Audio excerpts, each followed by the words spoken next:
Vinukonda rural మండలం TDP నాయకుల ఆధ్వర్యంలో చంద్రబాబు ఇచ్చిన పిలుపు మేరకు వినుకొండ శాసనసభ్యులు జీవి ఆంజనేయులు సూచనల మేరకు విజయవాడలో వరద ముప్పు బాధితులకు దుప్పట్లు, ఆహారం, వాటర్ బాటిల్స్ వాహనాన్ని జెండా ఊపి ప్రారంభించారు. మాజీ శాసనసభ్యులు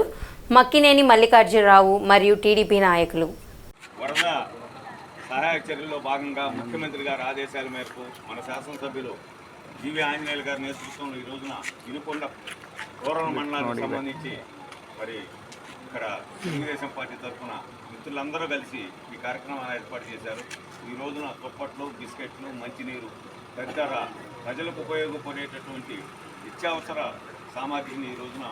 మన బృందం అంతా తీసుకెళ్తున్నటువంటి మిత్రులందరూ కూడా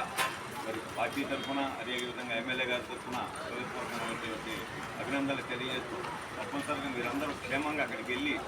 ఎవరైతే బాధితులు ఉన్నారో వారందరూ కూడా ఈ సామాగ్రిని అందజేసి మన వంతు సహాయంగా జీవి ఆంజనేయులు గారి నేతృత్వంలో ఈ కార్యక్రమాన్ని చేపట్టడం చేయాలని సందర్భంగా మనం